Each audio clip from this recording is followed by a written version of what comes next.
sing it. All right, well, we'll start with the pledge. Pledge allegiance to the flag of the United States of America and to the republic for which it stands, one nation, under God, indivisible, with liberty and justice for all. Very good. Just need a motion to approve the agenda. I make a motion to approve the presented agenda. By Kelly. Second. By Eric. All in favor? 6, 7.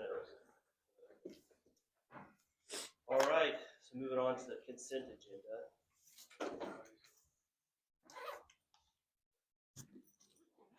I'll open this up if there's anything we need to talk about out of this before we seek a motion. Abstain from 52046. Amy?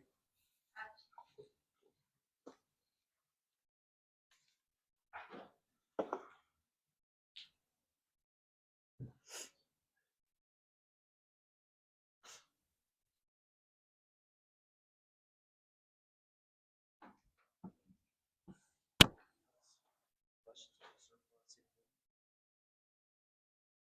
There isn't. I do have a question on the surplus helmets. Like, if we're surplusing them, are we gonna have like you're buying as is? Coach, like, just because if it's not meeting some certain standard that we have, that they're understandable with that? The surplus helmets that we're selling are downgraded in safety ratings, and we have spoken to Eugene School District, who started football. Coach Carvalho has been instrumental in communicating with the AD and football coach. The football coach has even traveled here and looked at the equipment and would like to have that as they're starting their program and getting going. Obviously, under the tough when they start the football program, so they understand it as is, where it is you're buying. Cool. One double check. Question? We don't have any discussion.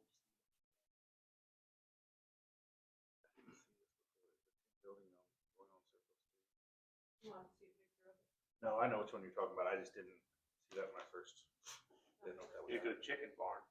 Don't you even. You hooked me last time. Weren't you looking for one? No, I was not. He was. He wants that brown one too. Looking for one. Well, except sealed bids. Well, that was a question. Do we need to add that brown one to it if we have? Well, this? it's full. It's got. So we can get it's stuff storing out of it. things. And then once we get it out, then we can do that. Yeah. Right. We need to wait until it's available. Okay, cool. Be a nice donation to the city park.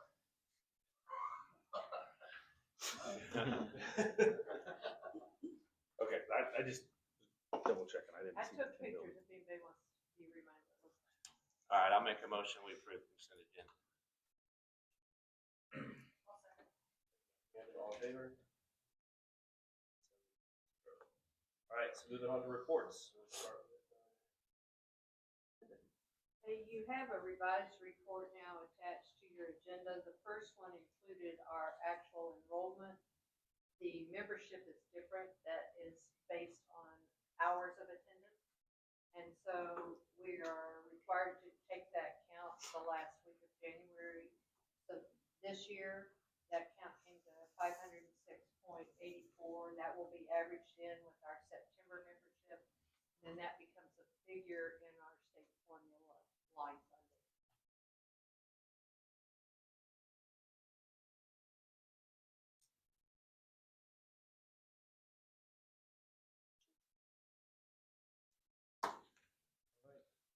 move on to.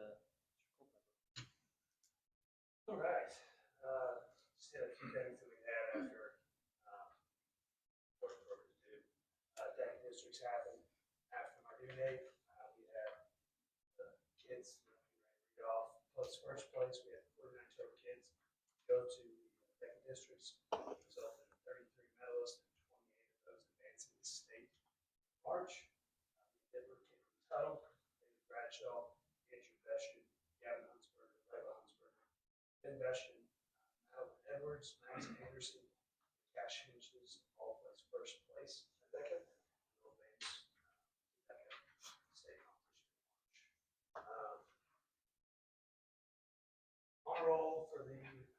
students that we had in the first semester, we had 197 total students in the high school.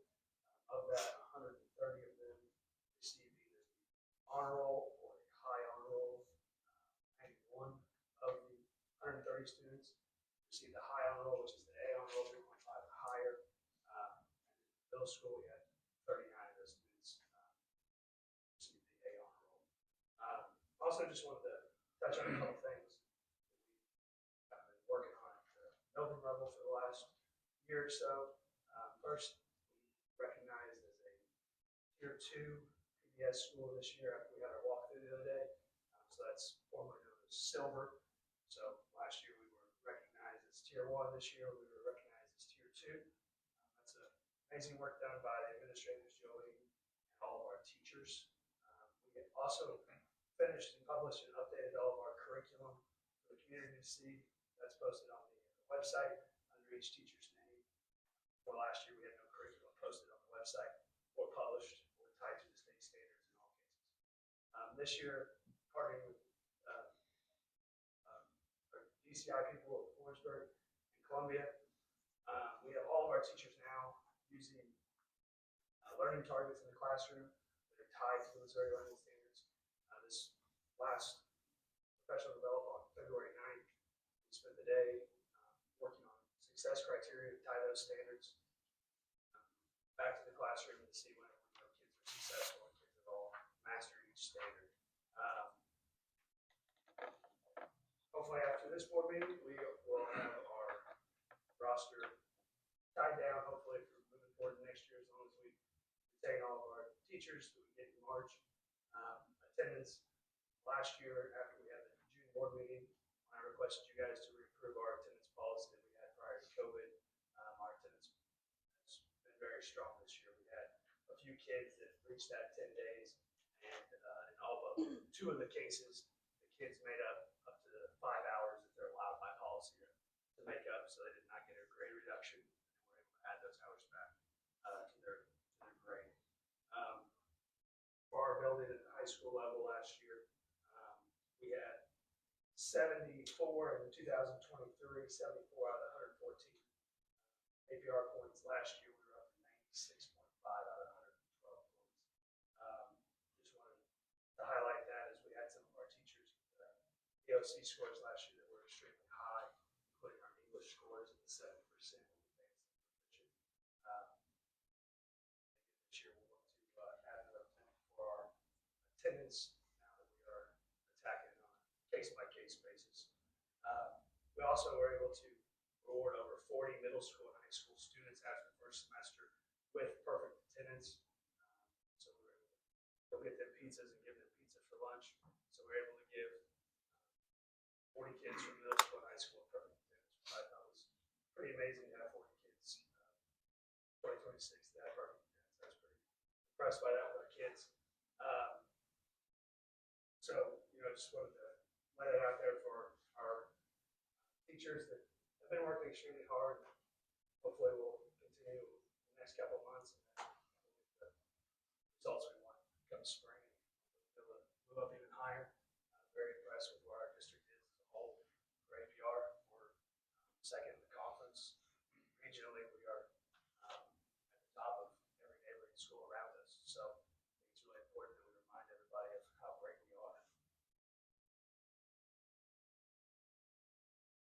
Questions?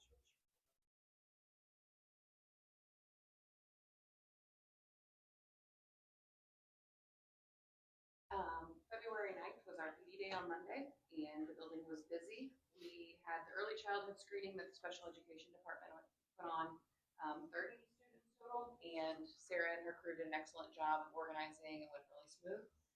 We also had Candace Robb from our PDC working with the teachers. She had previously been in during the month of January to provide literacy coaching. And when she came back, we sat through and talked about each of their lessons. She'd invited a couple teachers in our group to present at the Literacy Summit this summer. So she was really impressed in the work we're doing, making sure letters is in place. So I'm proud of that. We also had the PBS consultants on campus, and Ms. Lawson did a great job organizing those pieces. We had our midterms go home last week, And the teachers, along with Mrs. Whitworth, made sure that our through 5th grade students finished their math practice test. That's changed a lot in the last few years, where you now actually get the results back to see where your kids are at. So it helps the teachers drive their instruction for that last little piece before we get there. And so I know that Hannah Sanders had passed out the results and they were looking at those on Monday. So it's a quick turnaround. Mrs. Crane has completed all the WIDA testing for our district and along with Mrs. Whitworth as well. So thank you to them. And I think we talked previously about it being our tiered monitoring year. So that includes title programs, special education, EL, and I can speak with title and EL are all in compliance and complete up until this point. So on the right track.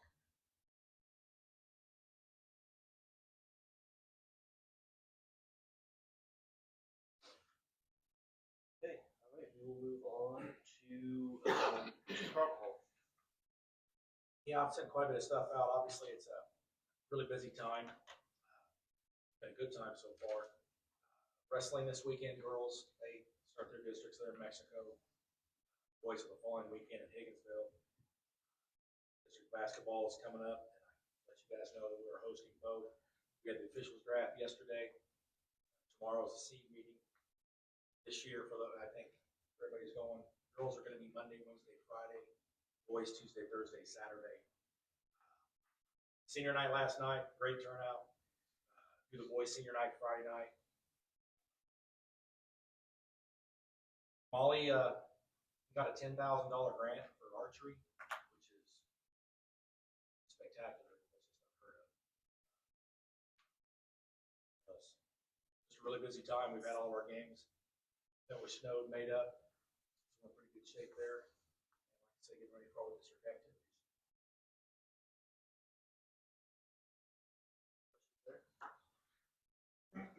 No, I just want to give Steve and Anna Dukes and whoever else had a hand in it, shout out last night.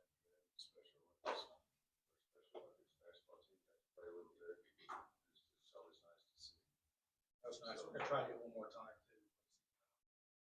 We'd like to do it. I thought about this, but it's probably a little too late. We talked about doing maybe a championship night as well at Tipton, and maybe bring back the golf teams, and then the girls basketball team, and the football team. Thought that'd be great. Just don't charge that night. You know, just have people pack full of golf. I think kind of. But I don't know if there's enough time to do it. Just kind of thought about this a couple weeks ago.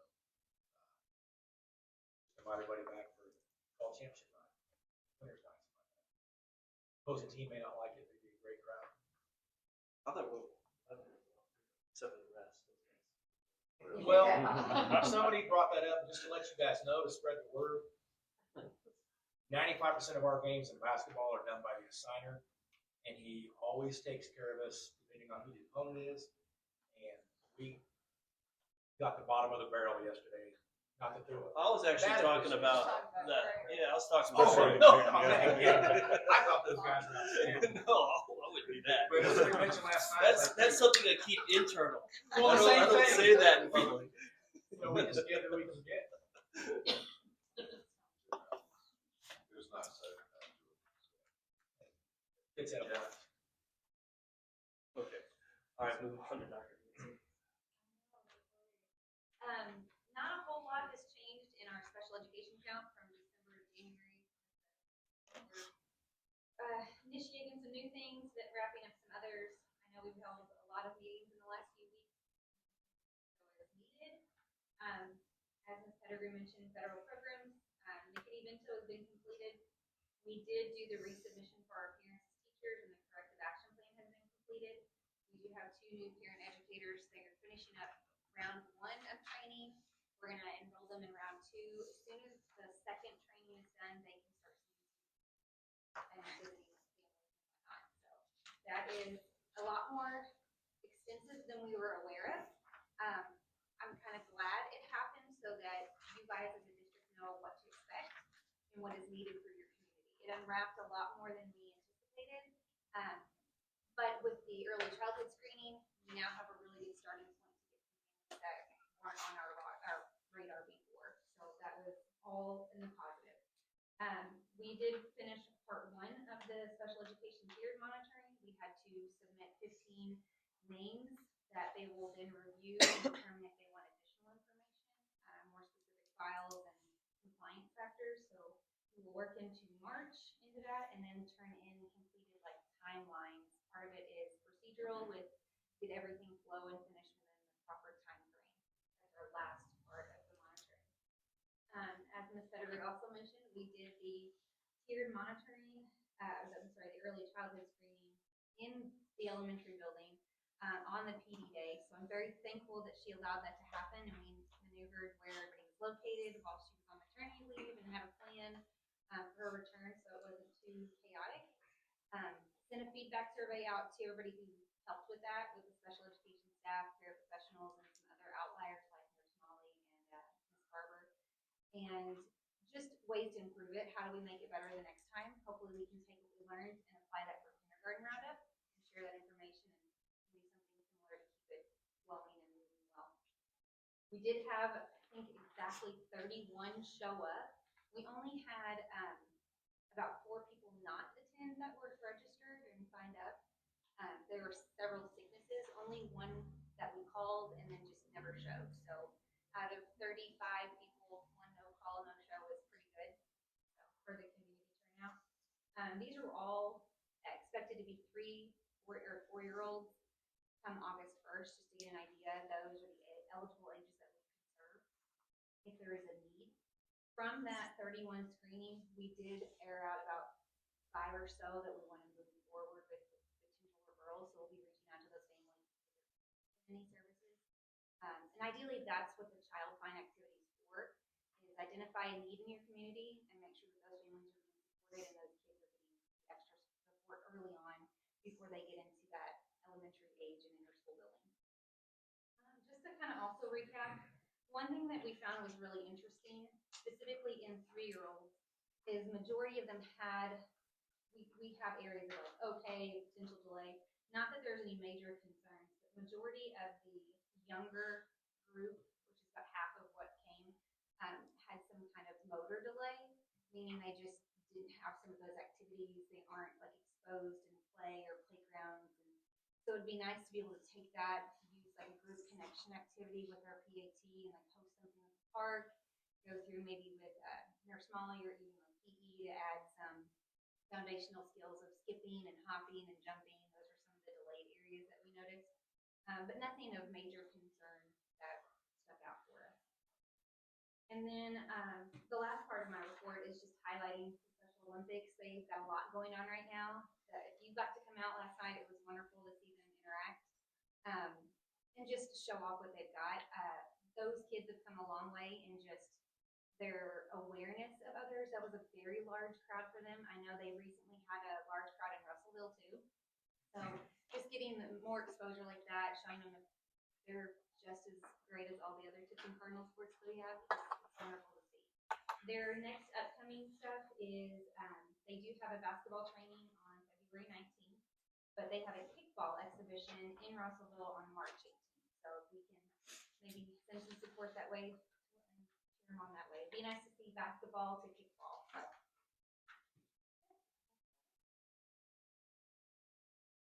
Thank you very much. Any questions? All right, that will then move us into old business. We have Coach Duke on.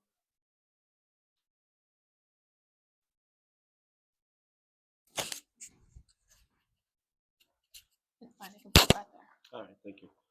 Thanks for having me. At the last board meeting, you asked that I obtain some additional information because you had some more questions that you wanted to have answered regarding costs between not only grass fields and what it would take to repair our game field, bring our practice field up to speed, and also look at the turf option. As Dr. Wolf presented, there was a couple of options available for a lease purchase that involved different years of that lease purchase. I reached out to 2 companies and 1 individual. The first company is Mammoth, and you should have a pretty extensive portfolio or brochure there from Mammoth. Mammoth is the same group that the Cardinal Foundation used to obtain information regarding the multi-purpose building. Blaze Bauer there was kind enough to put something together for us. He actually came here with the gentleman who builds grass fields for them, not just him himself giving an opinion, but the person who actually builds the grass fields. And as you can see, there's several different things that they've noted in the pricing guide there that would allow us to repair our game field. That includes laser grading it, checking the irrigation lines. I believe it even said 75 tons of sand to help level out and repair some of the holes that are there. Check for the actual dimensions of the field. We know that the internal diameter of the field is correct. The external diameter is a little bit short of what it should be from playing regulations. That includes the referee box, the coach's box, and the player's box. Currently, the players should be standing on about the second row of the track if you go by definite field dimensions. I've had referees tell me during the playoffs that they weren't going to flag us for that, but it's something that we need to know in the future. Again, the internal diameter of the field is absolutely correct. There's no issues or concerns there.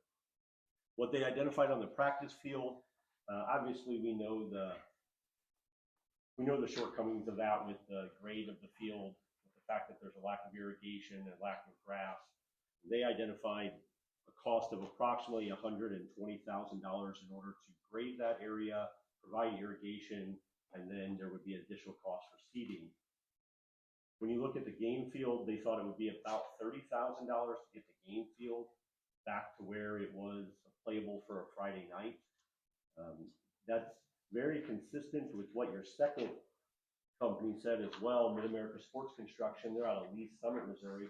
They've each done multiple projects around the state of Missouri and in Kansas and many of the surrounding states, actually, from high school to colleges, both grass and turf installations. There's a number of advantages for each plan, right? There's a cost advantage with one, low cost in the beginning, but maybe long term, there's a higher cost that you may incur. When it looked at turf field, both Mid-America Sports Construction and Mammoth, who came through, relayed very heavily that a turf field is the direction that they believe that we should go for a number of reasons. The long-term maintenance costs of both the practice field and the game field are ongoing. Those are not going to stop. They're going to be a fixed amount that you're going to have, and when you have games like we had for the semifinal game, you may incur additional costs that occur on a routine basis, right? With turf field, a lot of those problems, most of them go away. Irrigation, continual labor to take care of the field. Mr. Bixler and his family graciously take care of the field on a routine basis. Many go out to paint, help paint in the middle, the logo and things. I know Nathan's been out there helping to paint a number of times. Well, Mr. Bixler and his family might be out there 2 or 3 times a week taking care of the field to get it to where it needs to be. The cost of the turf tank in order to line the field, those kind of costs go away. The cost of irrigation, what the water cost is just for our game field, not to mention the practice field in the spring and in the summer, because that field gets to be just like concrete. I know there's been times that classes have tried to throw some seed on the ground up there, and obviously it doesn't go anywhere. It has nothing to keep it going, and when it's hard as concrete, nobody really wants to play football up there, much less anything else. Mid-America Sports Construction echoed Mammoth in the cost of both the turf field and the cost of natural grass repair for our game field and the practice field.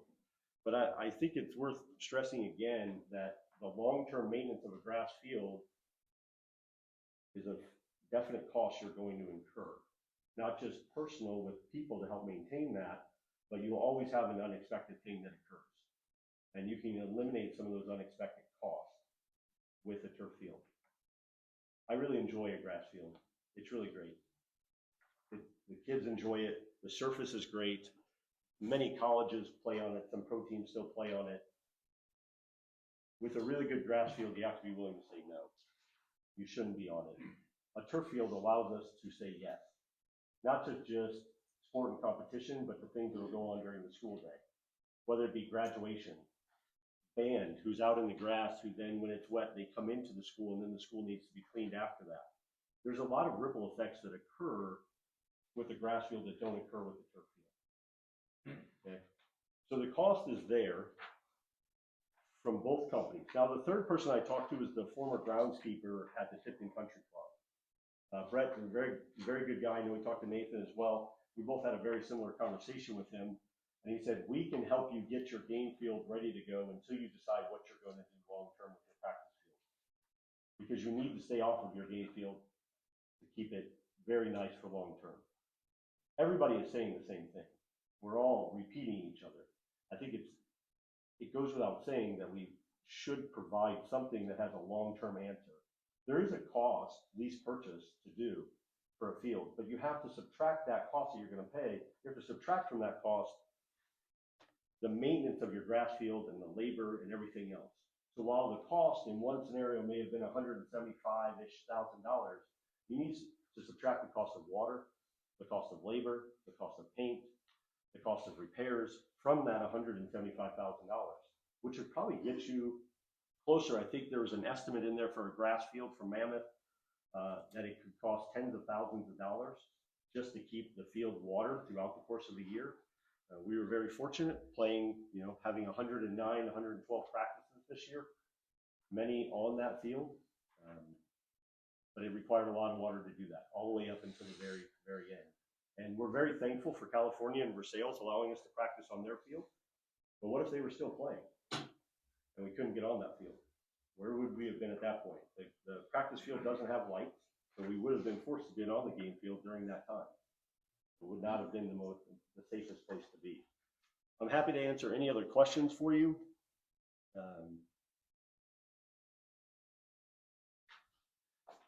Whenever anybody has asked me, they watch, regardless of what you think, people watch the board meeting. And then they come and ask me, and they ask me what information I found. And I haven't found anybody yet that hasn't come to tell me it's a no-brainer. Now, whether that is true or not, based on your opinion, we need to repair things, and long term, the cost of a turf field saves you money from maintaining a grass field. Grass field is great. Really, really enjoy it. I like it. But a turf field allows us to do a lot more in the school. Think about field day. Think about graduation. Think about outdoor activities and concerts that you may be able to have. Those things are all possible now. On a grass field, not so much. Softball, baseball, golf. Everybody in the school, pick any sport or activity, can use it.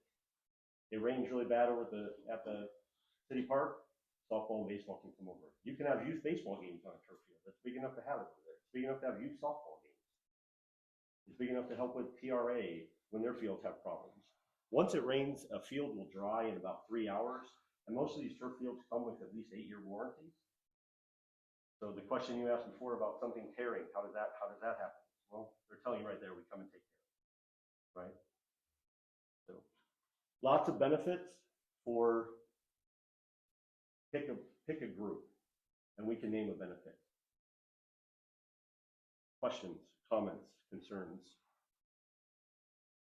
Coach, between option 1 and option 2, I see there's about Yep. 17,000 I'll tell you exactly. square feet difference. Yeah, I'll tell you exactly what that is. So at the edge of each football field is something called the D ring, letter D, as in Duke, right? Okay. The D ring is that long area followed by the oval. The difference in the cost is turfing those D rings. Why do you want to do that? Well, that's where you keep your equipment. That's where you can put your sled during the season. That's where you can put it out of the way, right? You don't have that grass area, so it's not an area that you have to worry about tracking mud and stuff onto the turf and whatnot. What you see in front of you is a plain field. So somebody's question would be, well, I want a cardinal head in the middle. Okay, that costs money. That decoration, that logo would cost money. I'm extremely confident that we could find somebody and a group of people who would help decorate that if we move forward in this direction. In fact, I've been told that we will. When Springfield started doing their fields, that's what they did. Right. Sponsors wanted their sidelines. And there's spots on every field. If anybody traveled down to Lamar a couple of years ago, I tried to forget that game, but if anybody traveled down there, you'll notice on the field there's advertisements. And one of the ways that Lamar took care of their field when they did it was they sold some advertisements that would last the duration of the field. And those were obviously very expensive spots because they're seen every single day, but it was very lucrative for them as well. Very similar to a scoreboard. Spots on there. On these turf options, Coach, you said that our track or not our track, excuse me, our field dimensions on the exterior of the sidelines are not correct length. Is that correcting any of that in this bid? Yes. So, and that's fixing the track around it also. Define what you mean by fixing the track. This doesn't include putting in a track. Okay. When we had the meeting a few years ago for a track and a football field, the total cost of a track and a football field with moving the football field, getting the track there, and I believe it was 6 lanes, I believe it was only 6, it was about $2.5 million. So putting in a track, but let's just be real honest, right? We don't really have a track, right? We have some asphalt that has holes in it. Not super safe to be on. Track athletes don't run on that. They just don't. Right now they practice hurdles in the grass. Well, what I'm asking is if we're going to proper dimensions of, sideline safety, as you call it, correct. how are we moving the track out? They would have to remove some of those lanes, and then you would decide what you wanted to do with it from there. Does it go back to? I saw a picture from 2012. I think that it was a cinder track then, I believe. I saw an interview on TV about the football program, and I think there was a cinder track at that time. I could be mistaken. You would need to decide what you wanted to do with that, because the field, whether it was Mammoth or Mid-America Sports Construction, both said that the field needs to move slightly this way in order to get to the correct dimensions. And then what most people do is they will have a concrete border around that area, curb, to protect it. Yeah. I just wanted to put No, everything in it's perspective. great question. Great question. Now, the center of the field itself is not actually moving left to right. We're just expanding the borders out You're gonna have into to the. shift it towards the highway. It depends on how you want to accomplish that and how much space you want between the field and the stand when you add that.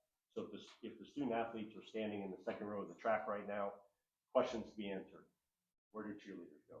That's an easy question, right? Because they are currently there. Not a big thing to handle. It's pretty easy. We can find that, right?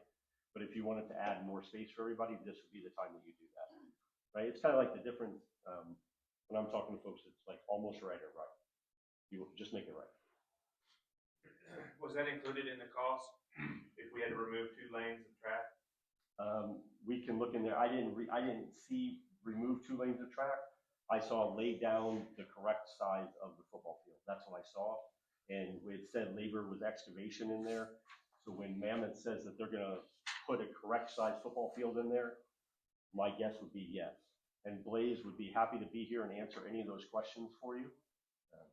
When I spoke to Dr. Wolf earlier today, we did not feel like he necessarily needed to be here today to answer that. But I don't think that he's not gonna put down a field that doesn't fit requirements. As you can see in the booklet from all the other fields that he's done, his name is there on the line with us, or whoever you pick. But there is a significant cost in fixing the practice field. North of $100,000 based on 2 companies. Those are not my estimates. I just obtained the experts to go get it. I don't do this. So if we would go turf, we don't have to worry about the practice field really anymore. So that would be basically a savings. An initial savings, yes, sir. And most of these companies, one of the questions I expected was, well, when could somebody do this? Most of these companies would have it done before we play. Before we play the game. Sorry. Go ahead. Do they, I know we might have addressed this before. Do we kind of know, okay, so let's just use option 1, 987,000. That is our initial put in. We're good for roughly 8 years by warranty. We'll just say that. Yeah. You can get 12 to 15 out of it. I get that. But what I'm saying is, What's the let's just cost say after? yes. Okay. What is it to, So typically that costs afterwards. 8 years, it's junk. I'm just saying. I What is understand. it? I know we don't have to re-level. We don't Nope. have to do a lot. 350. Yeah. Would be maybe in 8 years it goes up a little. It's around 300 right now, so maybe in 8 years. And there's good money in selling the used turf. Oh, very good, yes. And What do they use? That's Sorry. what our baseball team has. A lot of it is Versells, Yeah. Versells used turf, and our football team has that. Because then they can get it pennies on a dollar, half price. yeah, from If these they get great big pieces of it, they can put it anywhere. A lot of them take You can take it to your shop and put it in your shop. Use it as a baseball, indoor baseball area. It's heavy. I didn't know there was a market for used turf. Right, but there actually is. And to answer your question a little further, the level of that cost also depends on the degree of decoration that you want to do on your field, right? So say you had a plain field, okay? A couple of schools ago where I was coaching, our first field was plain, all green, white lines, no decorations whatsoever for about 12 years, okay? And then after that, when we replaced it, the cost of that replacement was around $300,000. But we added words in the end zone, we added a big logo in the middle, we added a bunch of other things. Well, that cost went up to 330, 340 because you're adding more things, right? Now I'm gonna ask a dumb question that I think.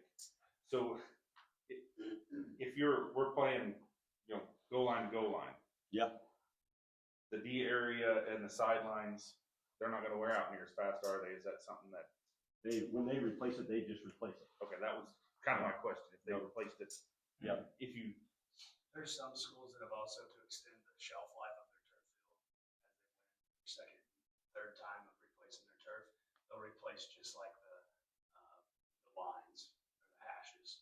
So they'll come in and they'll restitch those because those are the spots that get cut. So those are the spots that you, maybe refurbish after 8 years and you get an additional 4 years out of it. So they can come in and they can cut up and they can restitch any section of the turf. You said they would have it done before football season? Well, it takes about 6 weeks to do it, 6 to 8 weeks out to do it. Good weather. Weather. Weather permitting. Yeah, you should. I've thoroughly enjoyed watching turf go in. I lived in Chicago for a while. You would stand and watch buildings go up, right? It's just amazing to watch really good people do these things, and to watch them come in and put it in. It's a very efficient, streamlined process that fits right up my alley. I love it. Took them a day to do the playground. Right, and look how well that turf is done.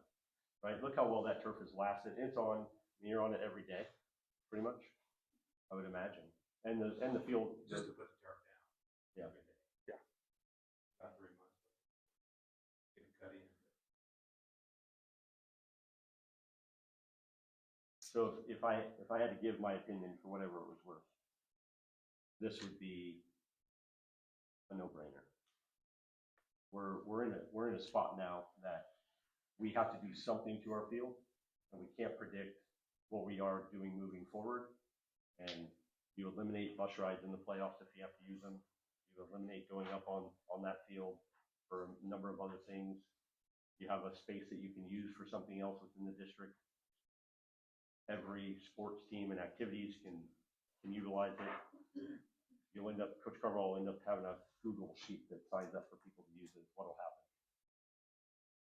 Once you get past your initial cost upfront, a lot of schools, it's the same as what you're paying replacement turf. So we're paying $35 now for water, mowing, fertilizer, all that. By the time you get to your replacement, you're $300,000 over 10 years, around $30,000. So once you get past that initial upfront cost, your yearly replacement, once you get to your second turf, is just your fixed cost of what you already spent. But you do have to pay for it. And there's a number of companies, in my research with this, what you asked me to do, there's a number of companies that are looking for schools to help them to lower the cost of financing and to make it where there's less of a burden on the school district. I'm quite confident that we could find that based on people who have called me. I would like to look in further into the advertising on the field. I mean, to me, that's kind of a no-brainer. If we can get someone to kick in money, I mean, that's money that we don't have to put out.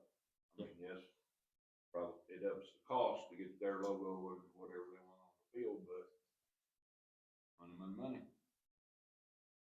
And you can certainly do that at any point in time. They're always happy to cut in an area and put it down when they're going to do it. It's not an issue. How about they stenciled some of that in as well? But we can. That's what I thought. Then you can do it after the fact, but that's what I Coach, I greatly appreciate you putting this together because I think it's cost we've been looking for. Sure, thank you. I have questions on some costs that we probably need to look into. Mhm. Like what are we paying for water? School not have its own well or using city water, what their costs there. I also have a really hard time of spending. Well, we'll have to put in a new track because we'll have to move it.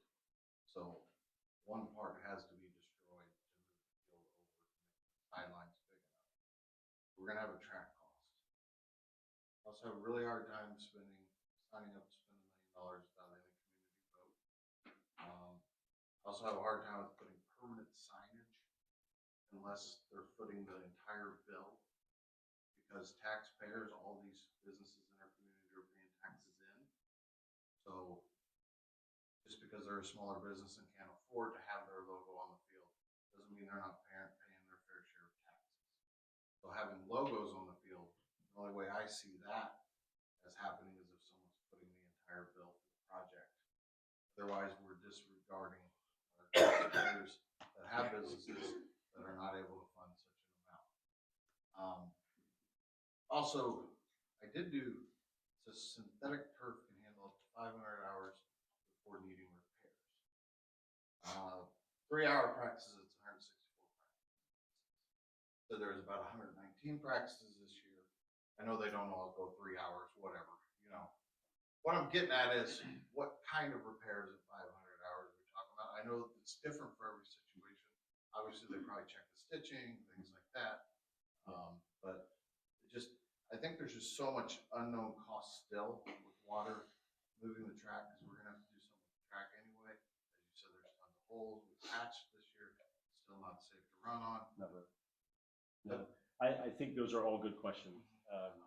And let's start with the water. I think that's a question I can't answer for you, right? And I think Dr. Wolf can get to that. When you talk about 500 hours and what kind of wears out,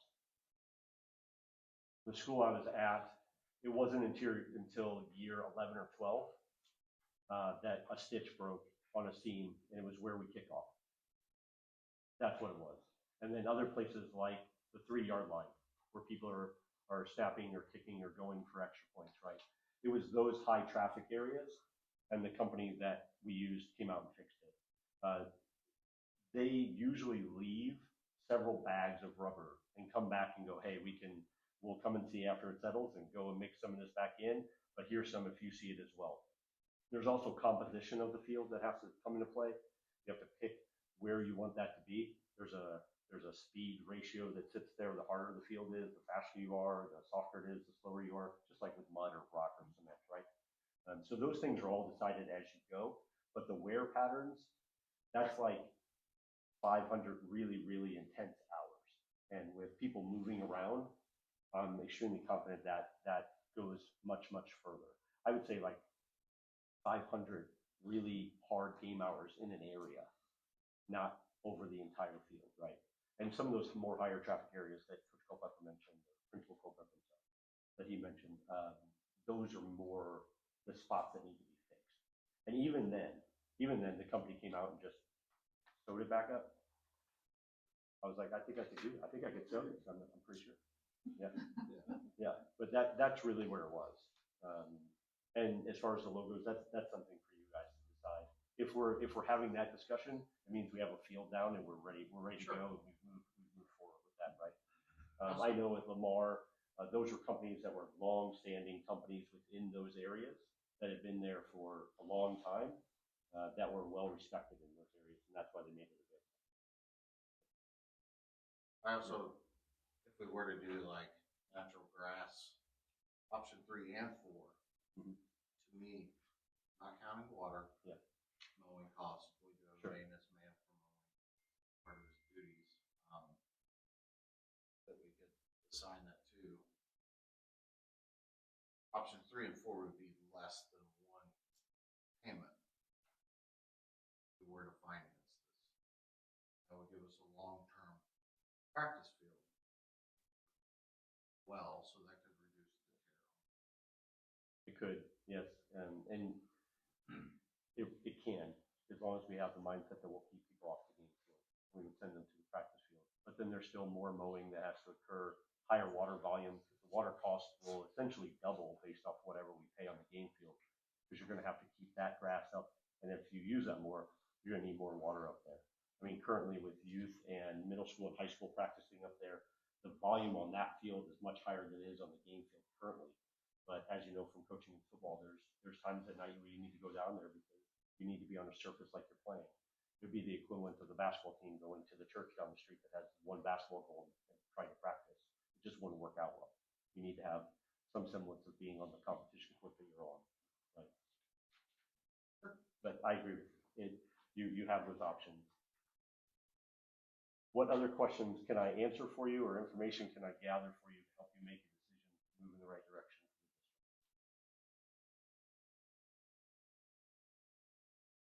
Blaze has offered, Blaze from Mammoth, and he has offered to come here and speak or answer any other questions in the future if you so choose. Obviously, if you have very intricate questions regarding the construction, they have an entire team. I'm sure Mid-America Sports Construction would be here just the same to answer those questions if you want it. Obviously, the longer we wait, the harder it is to get anything fixed.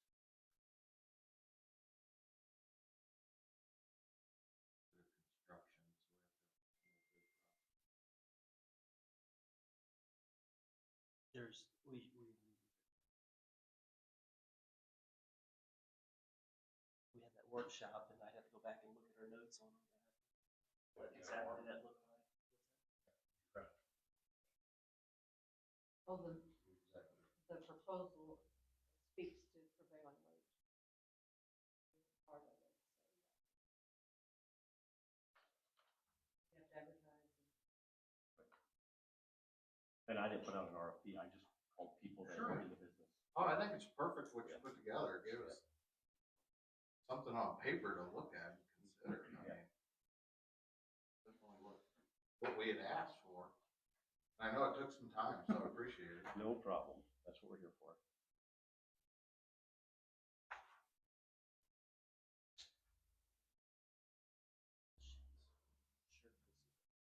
Thank you, Coach.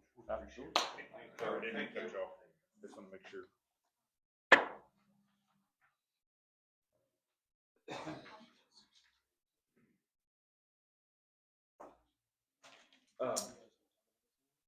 Real quick before, this is the old business, but I just got a call today. Travis Cleethermos with the weather could not get up there good. He said he is going to try to be up there by the end of the week. Hopefully, if weather prevails, and try to get it finished up no later than next week. So he's going to get that knocked out. He said with frost, he couldn't. I was up there today, is that his black tiling or just like? No, it's copper. There's a big roll Oh, of it's yeah. copper that goes on top of like a softball fence. Okay.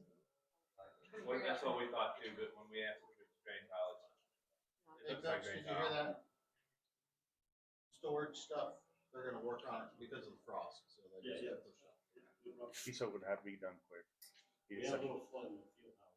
We had to move some of the storage house. I think it's in 4.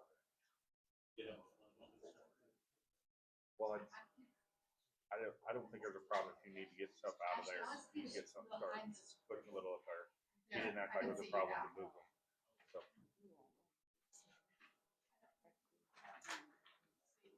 Go ahead, ladies.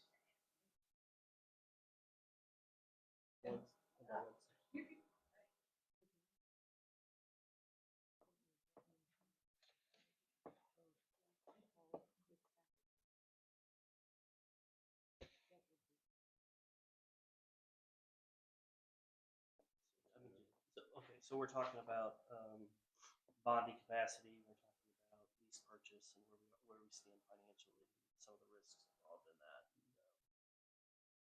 making sure we understand. And two, she talked From LJR. how to give us an update and provide some options. She's done several options that I've talked to you about, but if she would be more than happy to come and give you all the information you need on a lease purchase program, if that is something you need before you can make a decision. hard because, I mean, I think that ideally this would run through the bond process, in my mind personally, just because that does let the community weigh in, and at the same time, we have capacity that we need to use. By 27. So, Exactly. but you have that weighing against the time. I mean, time is a problem right now. In order to make sure that we are able to have a field in place to practice and play on next year. I think So it's no matter what we do, my personal opinion is we have to at least do that. The redoing of the current field at a minimum, right? Get it leveled out. I think it was a $29,000. Get it leveled out towards playable for next year. Options. I mean, the board, and I know not everyone was on the board's been in favor of both this and a multi-purpose building. I mean, I think the board is supportive of having a turf field. I'd love to have a turf field. We just have to try to figure out how to get there. Like, what's the most responsible way of getting there? There is safety concerns. I know coaches mentioned too. Every once in a while, like I've coached on the field for youth football, and then on the sidelines aren't safe with all the holes and stuff. We had one of the guys on the chain crew practically blew out his knee. He had a limp from it, you know. So there's just there is some of that stuff that we're gonna have to for the upcoming season. Ideally, we could get what We have, yeah, we have a lot of capacity. I think we just need to get some more information. Personally, get eyes open. And if anyone disagrees. I'm not saying, I'm not saying I don't disagree. I said the same old thing. If this is something that the board's truly gonna look into, then let's get the information, let's move. I mean, we've been sitting on storage containers for 6 months. Right? If we're gonna do something, let's do it. So if we need more information, let's get the information. I can get in touch with Courtney tomorrow and make arrangements. Either we can have a special board meeting or it's like a work session where the public's invited to listen as well, if you want to do it that way. I'd be Or- in favor of doing that. That way we don't have to wait for a month. Right. I, Month's I'm, too long. I'm We gonna, can't. I'll probably have to tap in somewhere else, but. Well, I I'll be think glad that's a to good idea. find out when her next available date is, but you all would have to also give me your time. Coach. You asked to take it to it. I reached out. Absolutely, you just have to start by the end of May. So, to help further your timeline, so you'd have to get all that stuff ready, and we're gonna have to get absolutely. At least purchase done by May. They can do anything we want, I believe. Yeah, but it's quite a process. Yes, it is. Well, maybe that's the best thing to do is try to grab a special session. Maybe do that as quickly as we can. Okay. All right, so let's go and move to preschool. We just started this conversation back in September, October, with the current situation being exiting the building. And so we have kind of done some digging on funding sources to look and also survey what the community need is. So we're gonna go over some pieces of that. So funding for preschool has 3 different ways that you can gain money. ADA, which only applies for 3 to 4-year-old students, and that's based on need. So that wouldn't be available to every student in the community who needed to come to preschool, only based on need. That's a pretty predictable funding source. It's just like any other student that comes to our district. That's how we fund them as well. ECSE is our early childhood special education. This is only for students with IEPs. Now, there is a way to make a room with students who have IEPs and also have an integrated program where you look at students who are peer models. That's, if you're familiar with Special Learning Center, that's how they work. Siblings could be in the same room or be in the same building and they get to go as well. So that's how you could get early childhood special education funding. That's fully reimbursable. And we could look at that as far along as there is 50% or more general education students, you can have a special education classroom. And then the last thing that we talked about with Desi was the MO QPK grant. That is only for 4-year-old students. It is awarded annually in May and June. You have to apply for it. It's not guaranteed. And I asked the lady from Desi, I said, so what do you do? I mean, you could be on the hook for money and you don't know until June or July if you're getting the money for it. And she said that most districts who operate off of this, California down the road, I was talking to Riley Glenn, they use this, or Sales uses this grant. They present to the parents that it's a tuition-based program, but then in June or July when this comes through, it's now a free program. So they go in with the understanding that they're going to have to foot the bill unless this goes through. How this works, it's a staffing model, so you don't have to pick one avenue that we're gonna look at. Every student in the program can be under a different funding source, so we can get the most students in our program. If we're looking at what's the most stable, ADA, early childhood special education, would be, you automatically get those as long as you qualify for the program.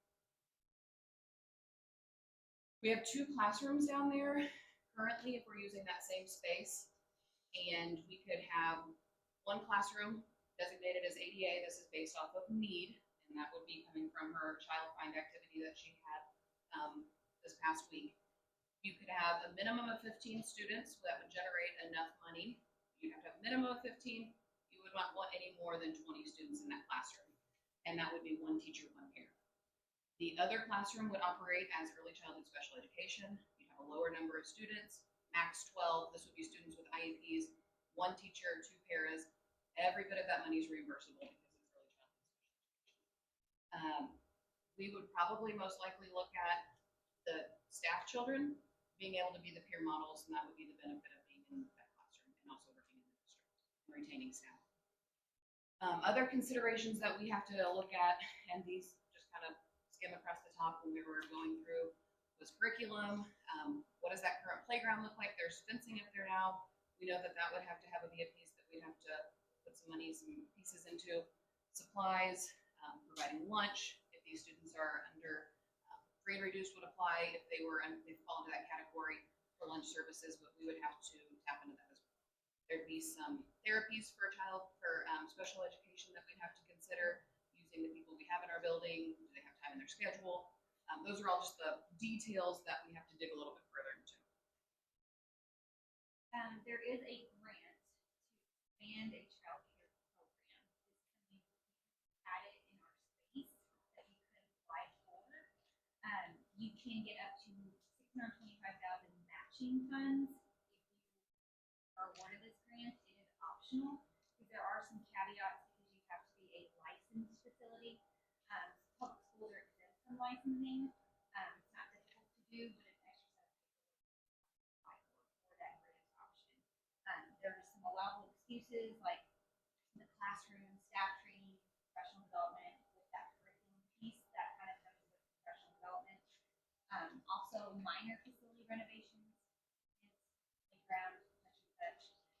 Big thing is the application deadline closes February 28th. So if that is something you guys like to pursue, we would need to get it. Totally optional, not needed or necessary if you look at an ADA or early childhood special education. Reiterating the screening information again, that was a child find activity that we have to do anyways under special education. However, that information, just like it drives parents and teachers, can also drive and find 30 children, ages 2 to 7 months to 4 to 7. So essentially we're looking at what age will they be as of August 1st.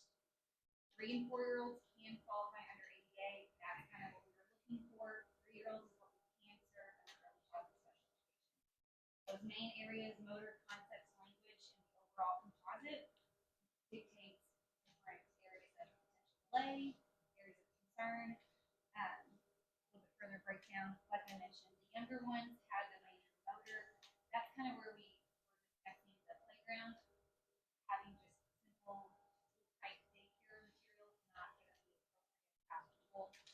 One of the logistics we talked about too is incorporating some way of special classes with art, music, build on those delays that we saw. Not anything concerning for special education needs, but just something that, hey, these are kids in your community that aren't kindergarten ready or prepared.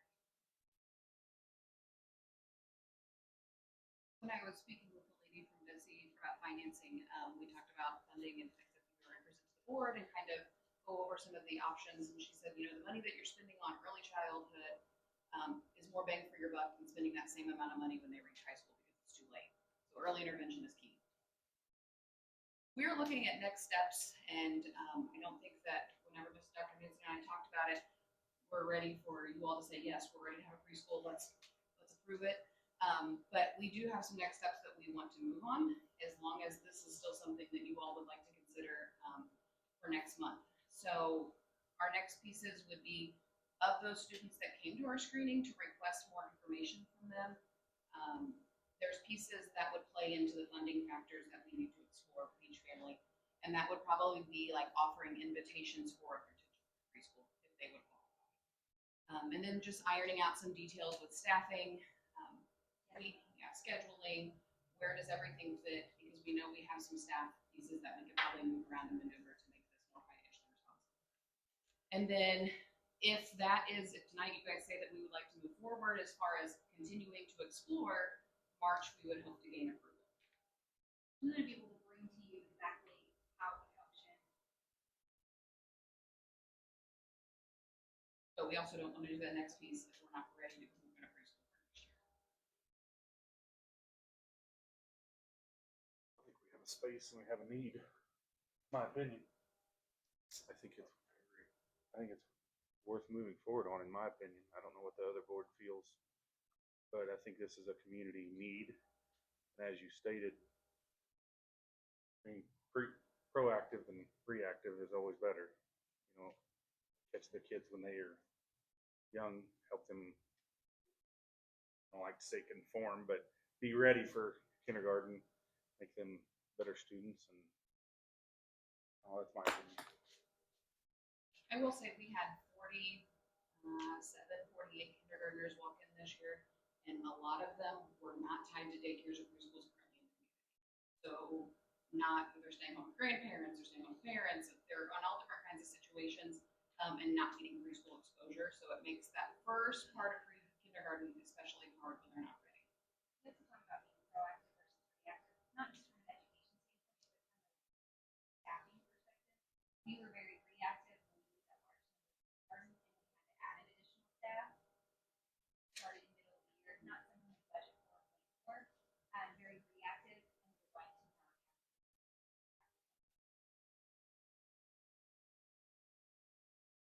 So,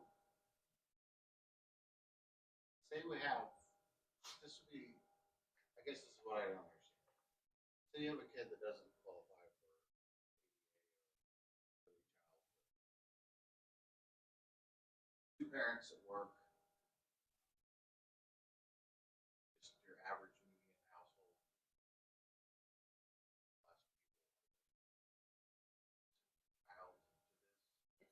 If they were 4 years old and you decided to explore the mode QPK grant.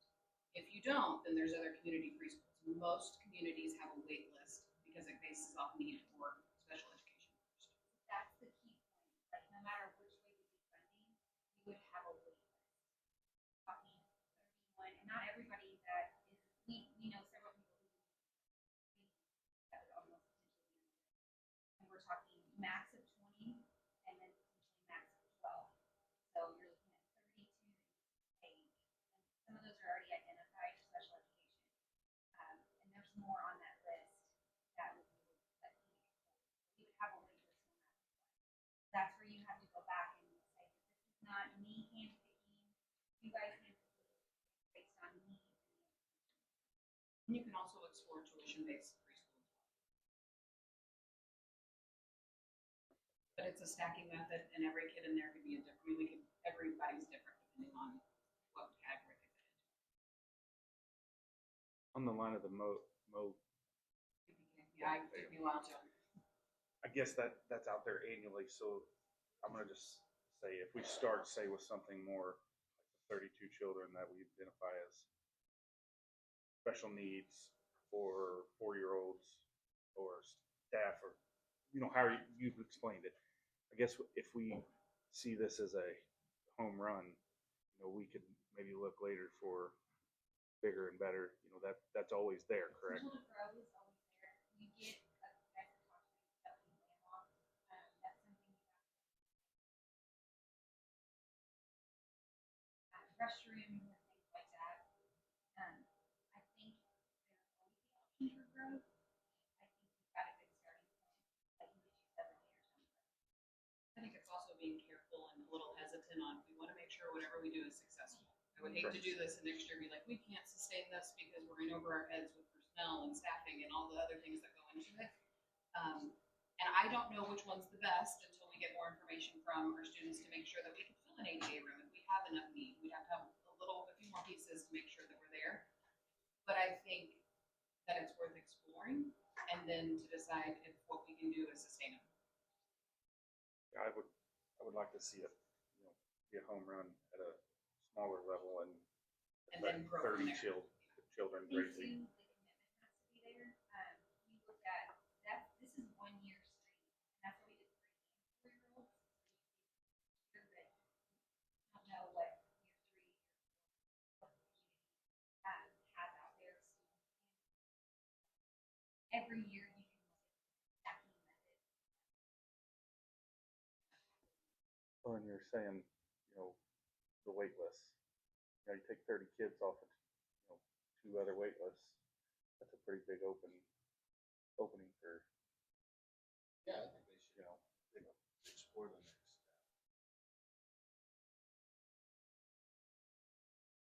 I'm not sure we would vote on it, but there seems to be enough interest in moving forward. Move forward, ladies, you're doing good. So that would just mean there's gonna be letters that we'd have a potential preschool and then we're gonna get more specific information from families, just so in case you get questions. I think that's now we're at the level of explaining this is what we're actually exploring. Yes, and if you can send them our way, read up a little bit, I'm pretty ignorant on the situation. I'm the first to admit Cameo, a lot of That's fine.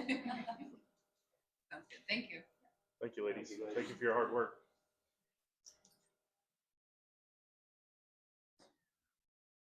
Okay, good. Yeah, so we do have a budget. In your packet is the latest revision 2, we call it internally, for this year's fiscal budget. And this is primarily a reflection of where we are with our revenues now that we have received the bulk of our tax money. However, in light of the conversation we've had tonight, you might also be interested on the bottom of the first page, what we're predicting our capital projects fund to end the year with, and you can see that that figure is $651,005.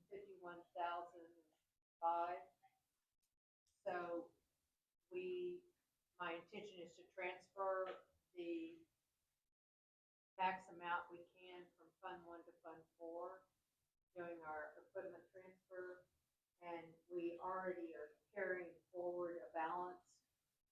So based on the expenditures I have in right now, we should end up with $650,000 in Fund 4. And that might be relevant to you as you are considering some future capital expenditures.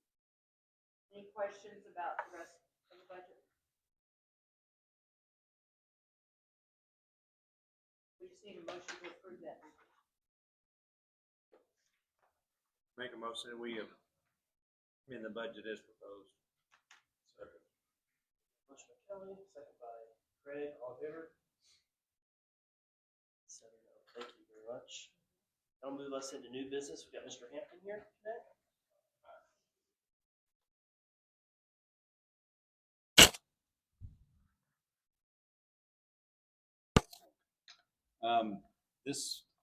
Did you all get this inside of your packets or whatever for the city?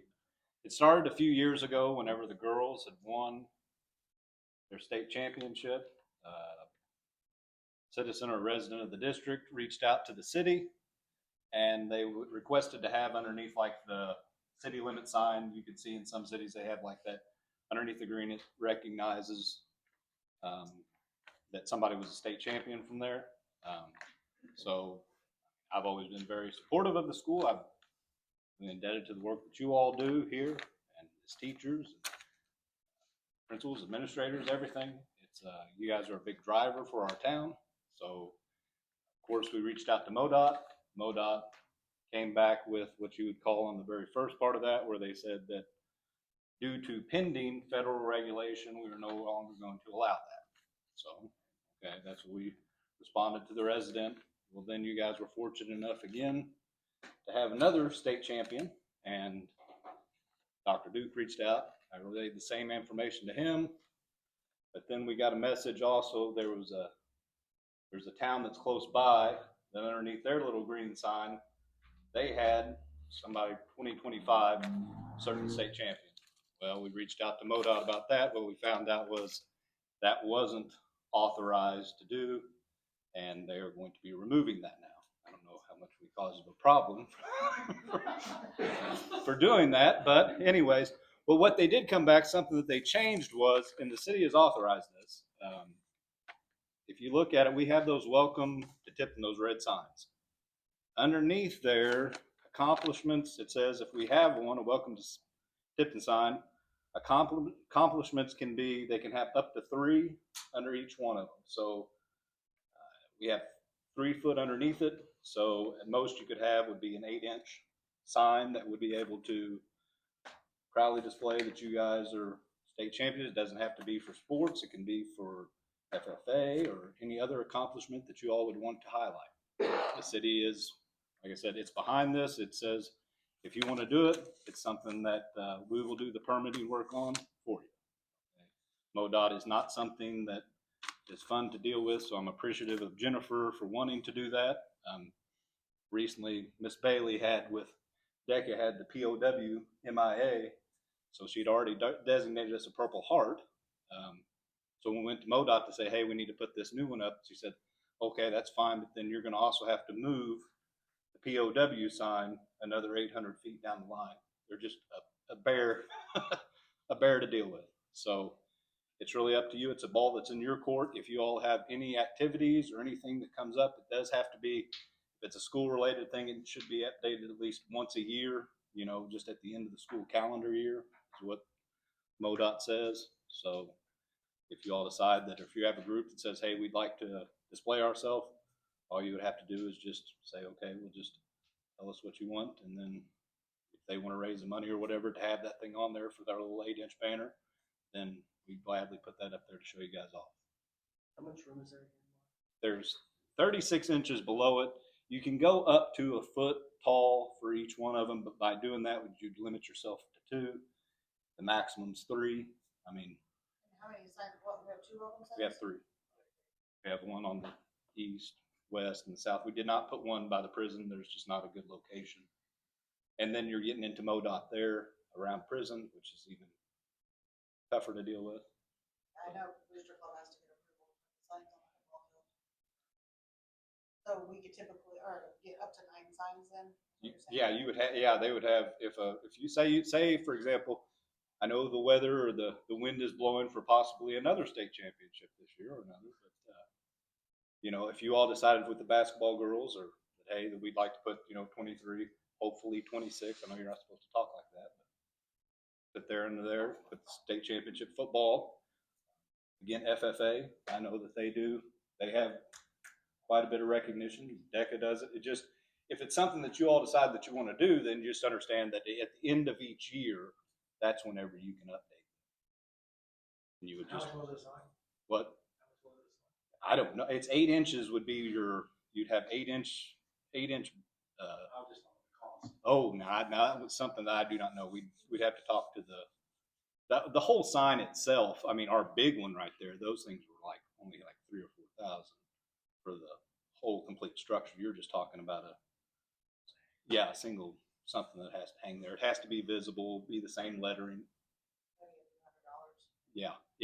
And I mean, if one of those too, like for example, if you have 2025 state champion football, if they won again, I'm sure there would be some family member that might want to purchase that, at least the one that said 2025 to maybe have at their house. It's just a way to sell them, get rid of them, recycle them out. But it's up to you guys. Like I said, it's just something that, as a city, we wanted to make sure that, hey, it's not something that we did put off. We always want to be supportive of you and show you off. It's just that this is the avenue to go. The other way would be is if you want to go through the whole permitting process yourself, you all can probably set up your own sign somewhere along there. It is a bear to deal with. No doubt it's not. It can be done, but it's just a lot of work. Mark called and asked if he could be on the agenda. As when we were talking through that, and part of the conversation was, why wouldn't we want to talk about the good things? Well, yeah. Within our community. Sure. I mean, you guys are. I really mean that from my heart. I mean, you guys do. The school is a huge. I've said it before when I've come here and talked to you guys. I mean, I'm very appreciative. I mean, you are a driver for this community. People do. It's something that they look forward to that stuff. They really do. They pay attention to the things you're doing. It's not just sports. It's everything that y'all are doing. They always cheer for these kids because it is. I mean, it's something that, a world where everybody wants to disagree, it's something that people agree upon, You really do. But yeah, that's just, I guess I got permission from the council. Council told me I asked them, I said, would it be all right with you all? They said, you go to the school board, let them know. So if you all have any groups, doesn't have to be sports, but want something displayed there, you do have an option to do something. Put yourself right at the boundaries. Thank you, Mark. Mm-hmm.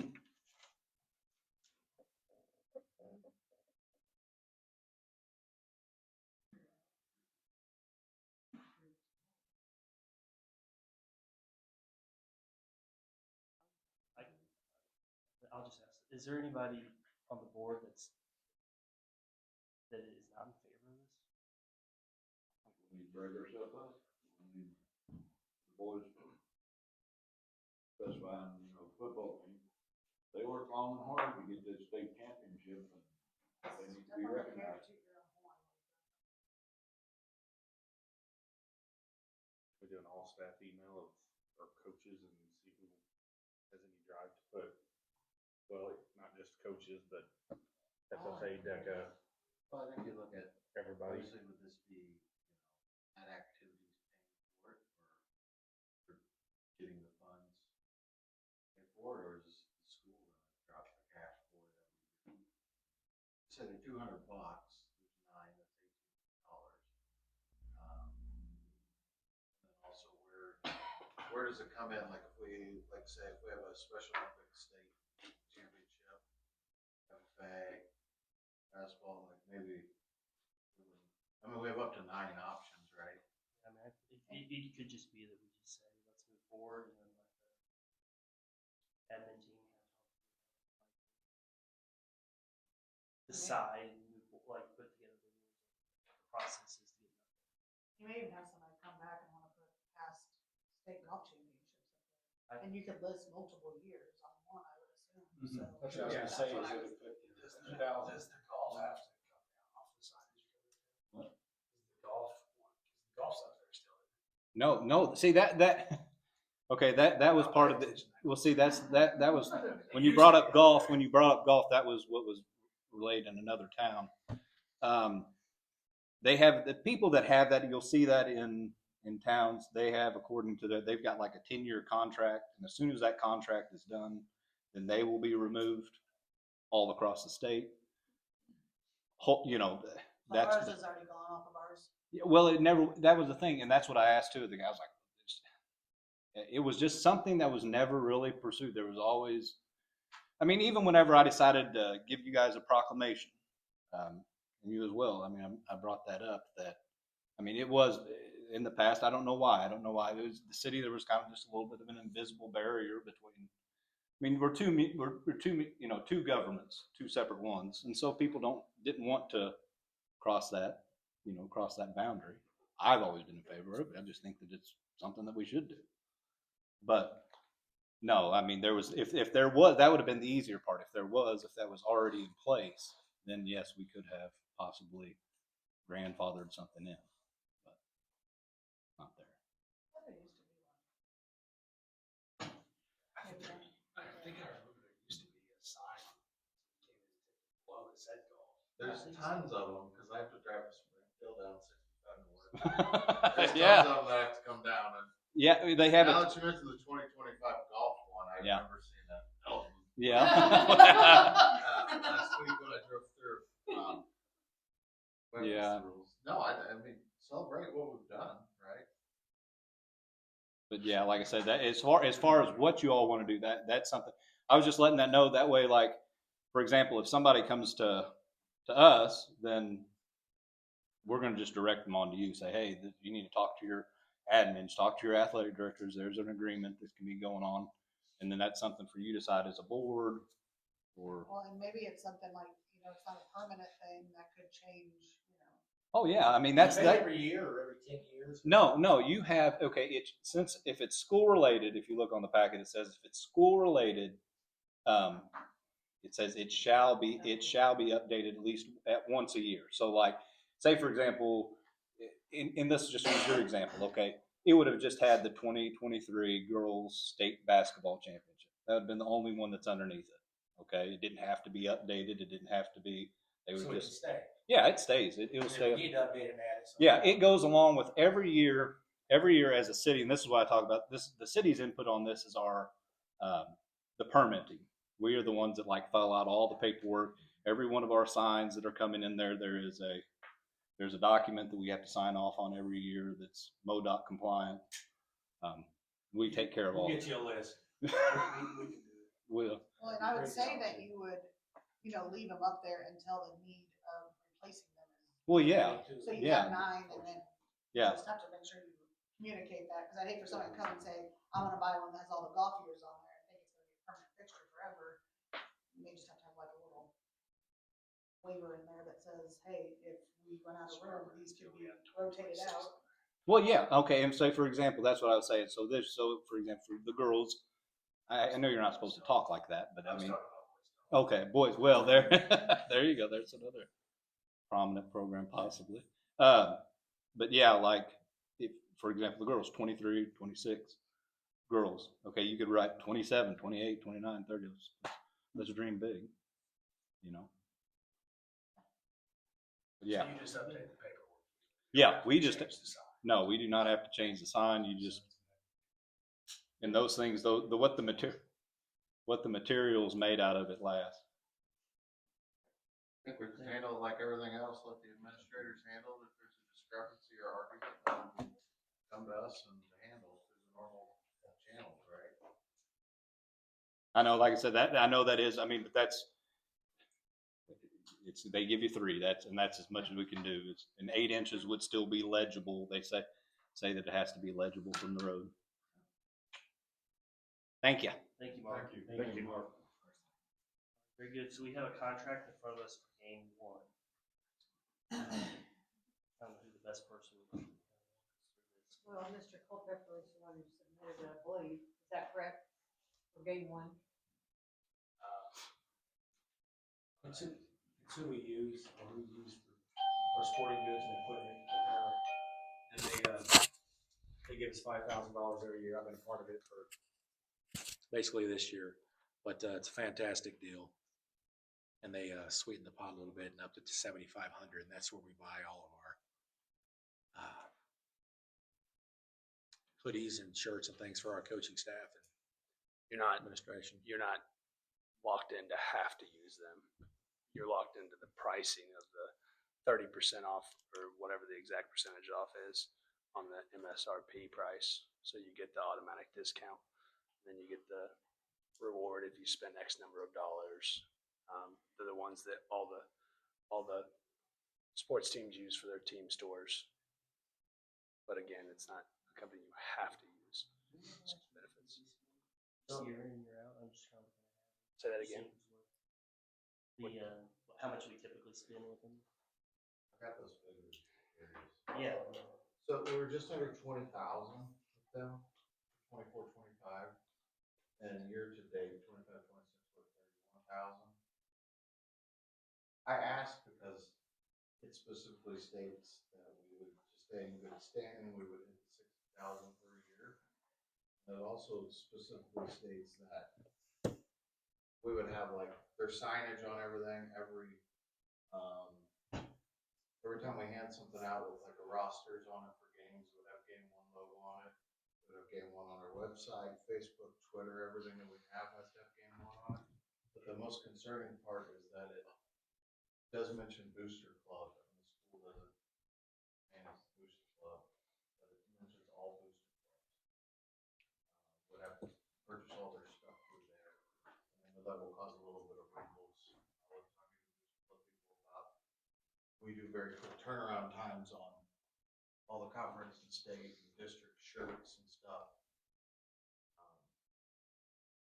That's all handled kind of outside the school, but it does mention Booster Club. So some of the fine print on there, I'm concerned about mainly, I would say, $60,000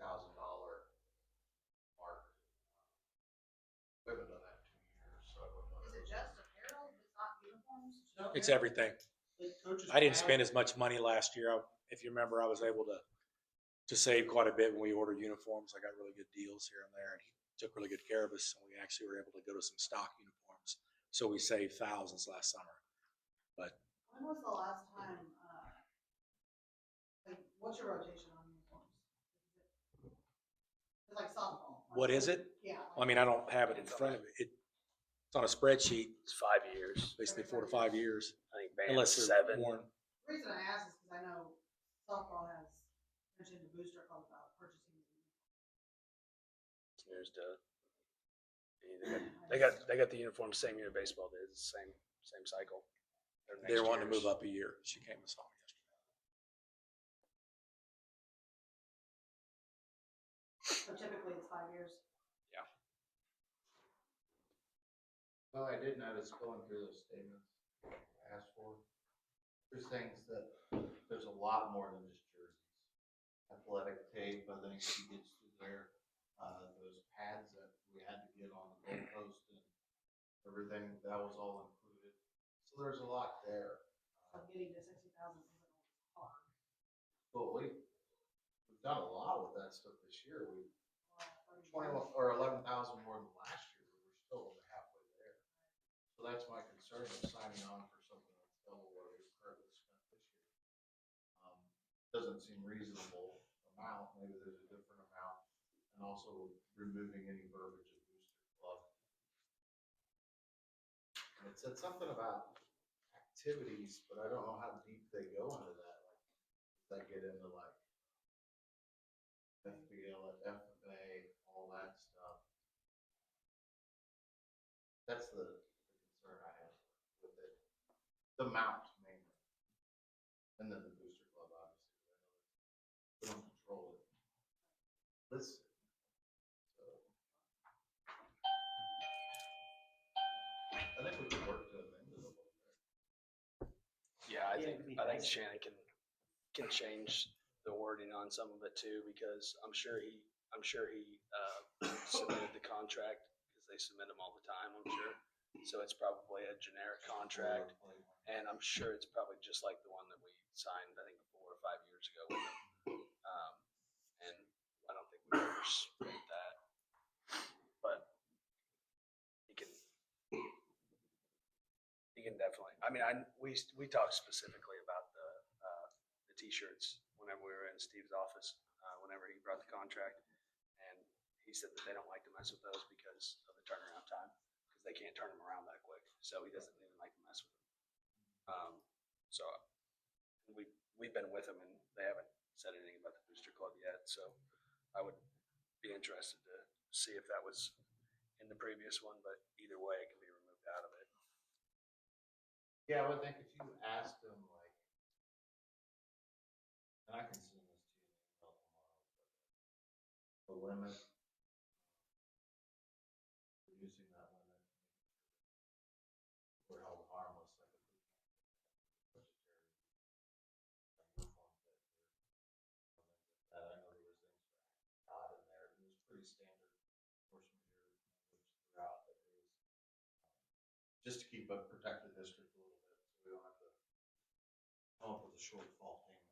Yeah, for sure. I think I wrote most of them down. This has to be mutually beneficial. If we're not hitting the 60, it'd be hard for us to vote on this. They're not giving us the discount or whatever it is Yeah. that requires us to trigger that.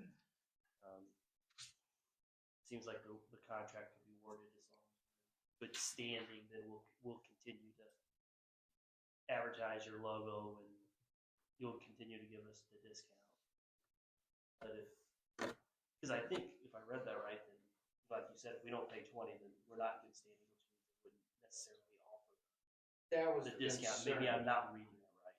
I read it that way too. It said to be in good standing with it. But then later on down there was a few. Okay, only put their logo on stuff if we get rid of your standing. We have to no matter what. We basically have Do to we? No. advertise for them. I was gonna say, I've never seen that. No, he hasn't said anything to Didn't us say anything about it. It'd be That's why I want to ask him like how, like on this contract, what's like your generic, this is a contract we made one time and send it to everybody. I think having a source to go to for all this is a good idea. Getting it all out of terms, I guess. So we know what you'd hate to be held liable for not doing your end of the contract. But it also has to be beneficial to we just don't get there has to be a way to make that work. I mean, they're working with small business. Jason, you said something a minute ago about t-shirts. Well, I didn't hear what you were saying on. I actually specifically asked him about the t-shirts with the Booster Club because we've had that quite a bit recently with different teams, and he said that they really don't even mess with that because of the turnaround time.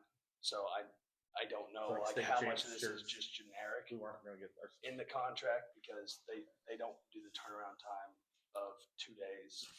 That's It's what I like was 2 like, weeks. Somebody said something, well, what about, district champ shirts, Yeah, that are last minute order or. yeah. Whatever, Basically uniforms, equipment for so many sports, basketballs, like you said, tape. Okay, And I just wanna make sure, Yeah. clarification. Which I would think, we have a booster club, they wouldn't want to stray away from who they're working with. no, that's what I told him. They He even go- brought that up because he said he knows we have relationships with certain vendors on t-shirts.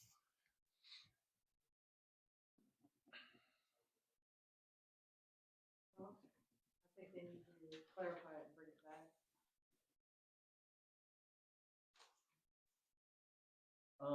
So we're gonna move on to the health insurance rates. Should be, our rates for next year should be included in your packet, and the rates, depending on the plan, the increase ranges from 7.7 to 7.9 for the premier plan. Currently, the board pays $566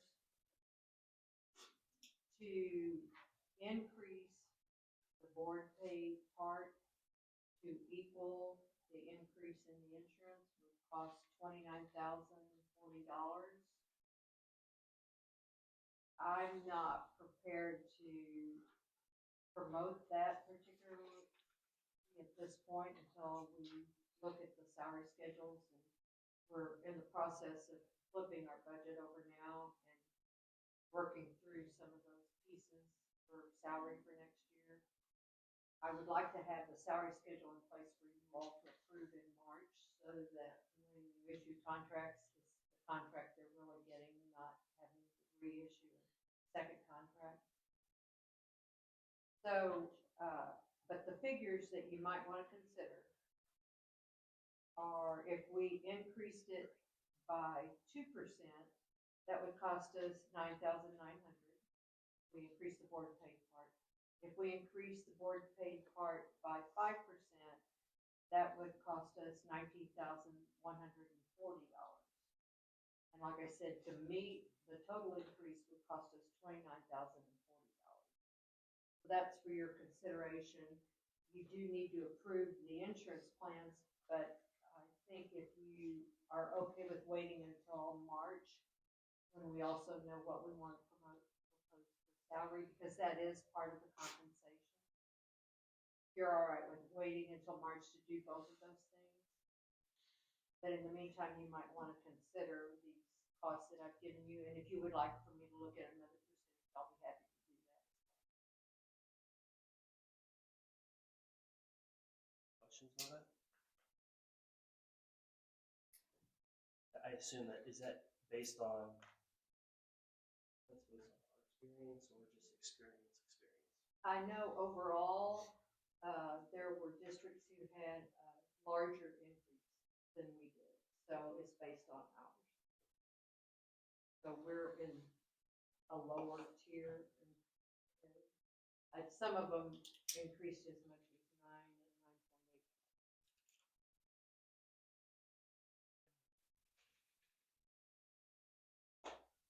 9.8.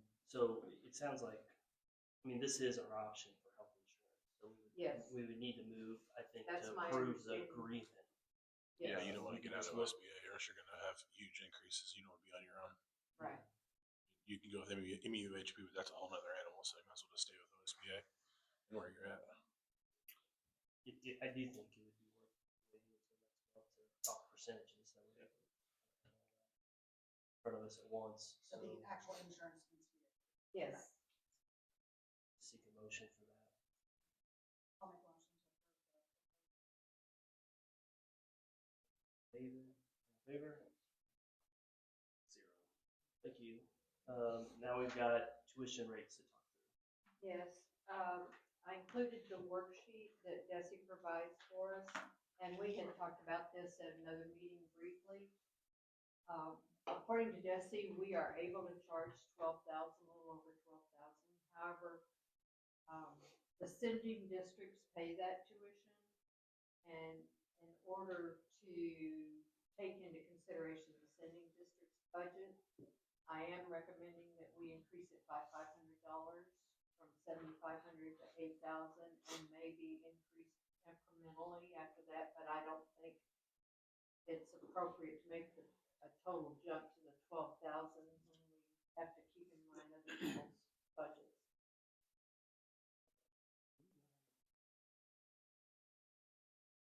I think my list today said we have either non-resident, that means from Cincinnati. And they are able, 15 or 19, I'm trying to remember, I can envision the number, but it's either a 5 or a 9. They do get to recoup some of their costs because they get to claim ADA, students they send. So they do get some help. But again, right now, that's $6,900 per student. So it still doesn't come up to the total amount, but they get help in paying for the tuition. So my proposal, and it's just helpful if other superintendents, when they're creating their budgets, if they know what to expect for tuition, and they usually have a handle on how many students are going to come to Tipton. So I'd rather set that tuition rate sooner than later so they can work with their own budget. So my proposal is to set tuition for next year at $8,000.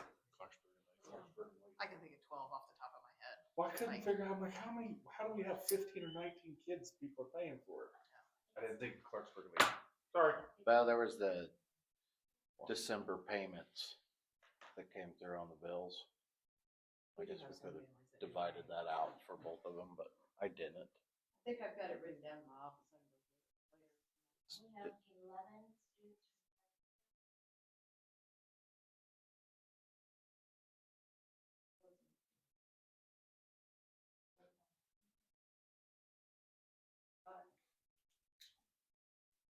proposal out there for an increase to 8,000 for tuition. I think the reasoning makes sense. Is there anybody And that that wants to starts talk through this? in August. It'll be for next year, yep. That's for next year. It starts in August, right? Well, July one of this one year, but Well, yeah. superintendents need to have their Yes. budget approved by June 30th. We're not gonna change your address this minute, is what I was double checking. Right, it'll be for next year. I'll make a motion that we increase our tuition rate to 8,000 from 7,500 as recommended by. Kelly? Second. David, all in favor? 6-0. Okay, very good. And we've got a change here to the, well, no, I guess it's just the proposed calendar. Nathan's. Yeah, you all should have a copy of that, I hope. Just bumping that up to 169 to recoup some of that extra funding that we can receive from the state. It's kind of a no-brainer. Everybody's going to it. It's the state's way of kind of pushing you away from a 4-day week and getting you the kids into the classroom more. Sent it out to the admin team, they sent it out to the staff, they got feedback, we've made a lot of tweaks to it, taking into consideration what the staff wanted for days off, some different things in there. Like I said, the added days, we kept back on a few PD days. It says 7, that's 7 including the 2 new teacher days in there, so little numbers in the game there, but left some, like I said, left 5 PD days total. Worked into this calendar. We have a few half days which are different, so we'll have parent-teacher conference and student work day, and last day of school will be half days. Then there'll be on those student work days and the parent-teacher conferences, or showcase student work, sorry. It'll be a half day off a little bit, then the activities for that evening starts up. CTC, isn't it, in the evening or afternoon? Sedalia. Yeah. Is that gonna affect early out on days like that? Affect them up there any? It shouldn't. I mean, they'll still go to the after school, their programs. I think I just didn't know if we're getting. it will affect the lunch program, and we talked to the building admin because it'll affect how you serve lunches. That'd be the biggest things in there for that. But, I mean, nothing that happened done before. I think the only thing that changes is they follow our calendar. They give me their calendar. I give them our calendar at the beginning, or as soon as it's approved, we say, hey, here's for next year. And we just work with each other. Like, but if our kids aren't expected to be at school, their attendance falls under us, not under them. The kids that go into health doc program, for example, they know, like, I'm going to have to go up there on clinical days. They have that understanding. They talk to the instructors prior to enrolling in that program. Things look a little bit different for them. Building trades is super flexible. They're out working on houses, whatever. They know, you know, some of these kids have jobs. If they can go work for a half a day, they let them do that versus coming up there. So I think right now we have a pretty good relationship and we can work with them. And but we get them our calendar pretty early, and like I said, good relationship with them. So I don't think it'll be an issue for kids. I love the half days. My kids think they're great, so I excited to see them back. But I just wanted to make sure, you know, there wouldn't be a problem with CTC. Yeah. No, I think just having our calendar in advance and knowing what to expect and communicating with them is all they ask. Just build in your snow makeup days, so you don't have to worry about that. I know that we've had some discussions about not building in as many, but you still have to get to 169, so it's not, call them what you want, but they're still in there, you know what I mean? That takes all the guesswork out at the end of the year too, which is a no-brainer for families, graduations, everything, summer school, all this stuff. So like I said, it'll allow us to get about 25 to anywhere from 25 to 40, we're talking 45, 45? Yeah, 45,000. We have to do it a year before we're eligible. So by the time we're eligible, that incentive goes up to 2% rather than 1%. So that would put us at 45 or greater. That's just based on this year. And so that would, that's kind of a no-brainer too. I mean, it's you're kind of looking at it as this is going to be the standard kind of calendar, 169 going forward to keep recouping that extra funds. Appreciate you guys working with the admin team and then talking to the staff. Yeah, the building admin teams, they all did a good job of getting out there. We tweaked it 100 times, and Bronk probably hated us by the end of it, and Amy too. But we did a lot of things and tried to make it as user friendly as we can. we are shortening the day a little bit there too. Getting out at, what we say, 3 o'clock? Yeah, 3 o'clock, to recoup some of the staff's time too. So we're looking at, instead of letting the staff leave at 3:30, you're also getting let them out at 3:15, shortening their workday a little bit, but you're also adding days in, so it's kind of a give and take on both sides. Same start time then? 7:55. 7:55, not 8. Yeah. So kids are in now at 7:30, and honestly, in the halls, they're ready to go. They have plenty of time to eat breakfast. Buses are there. If I'm running really, really behind and I'm pulling in at 7:29, I've got buses waiting, like dropping kids off already. So I don't feel like this year at all breakfast, or any year for that matter, is an issue. And at the end of the day, if we have a bus late or a kid hasn't had breakfast, we're always going to feed them. It's never going to be an issue. We're not going to not feed kids. So 7:55 time start, kids are just roaming the halls anyways. So Yep. That'll also help out your Sunday schools too. I mean, it'll be a big deal, but I know early in the year it's havoc for like us to get our bus back and forth to Clarksburg. Now you take that out of the equation because Clarksburg will be getting out later, so now we can run a bus. Clarksburg can run a bus all the way to town and pick up those kids instead of us having to figure out a drop-off spot in the middle of Gravel Road or a parking lot or somewhere to get those kids back. So that's gonna help out them as well. All right, we have a motion for the calendar.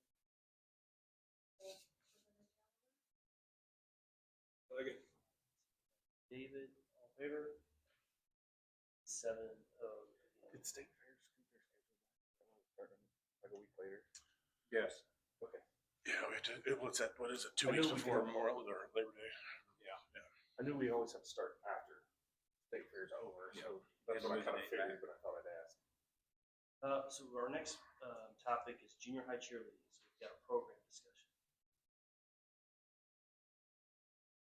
Sure who's.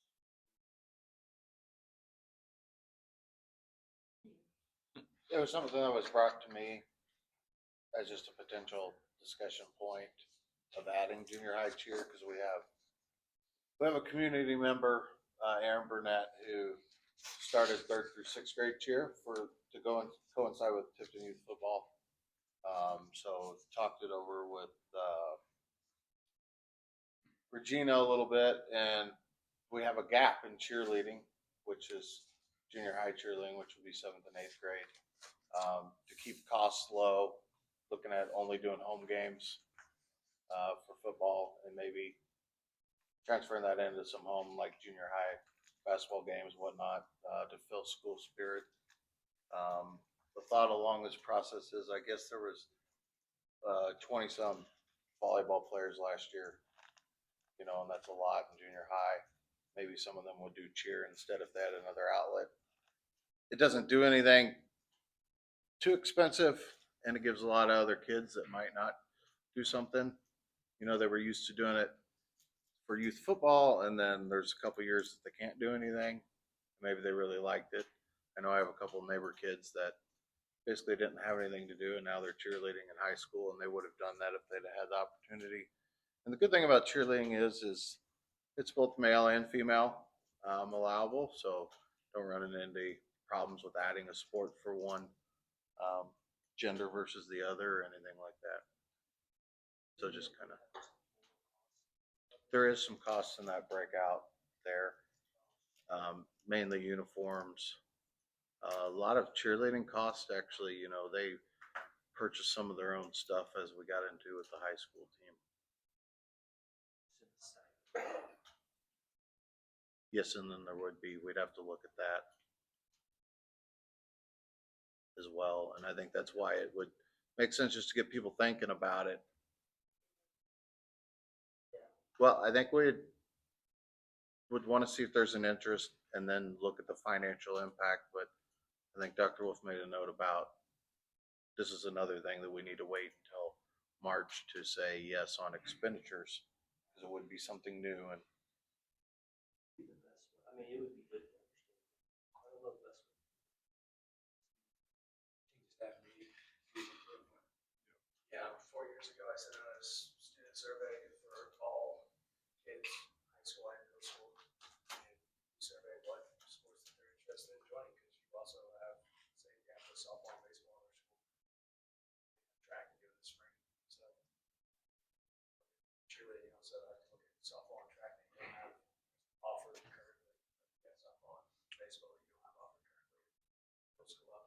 wrestling was another one Ryan Bruce The talked a numbers are little bit there about. for cheerleading. Yeah. Get a bunch. Yeah, I mean, one good thing on the baseball side is Dylan does usually try to do a summer team, but a lot of those eighth graders at least, or seventh going into eighth, kind of, they're out, but Yeah, and there's rec leagues too on some of those sports. There isn't for cheerleading, right? yeah. Now, softball and baseball go up to 14, we do up to 14. Yeah, that covers that bridge. And Covers up to eighth grade at least. Some of you travel though, so. Got a program now, I'll be able to offer 14 in a couple years to play. Ryan Bruce contacted me. He was interested in maybe pursuing the idea of junior high wrestling too, which would be another low cost idea because a lot of those kids could practice with the high school and the dual meets could be held on the same night as high school meets too. That would go a long ways to helping that program out too. So like I said, that would, I mean, besides a few singlets, a little bit extra on the coaching, you know, it could all be ran at the same time. So if you're going to include that in the survey, I think that'd be something to look at too. I think it'd be a good idea to survey and talk through it. I think anything we can do to boost up junior high sports activities as a whole helps out with high school and just overall team spirit. Participation in anything school Yeah. related is going to be a good thing. It does keep kids out of trouble too. Keeps the coach with their thumb on them. Makes a lot better in school.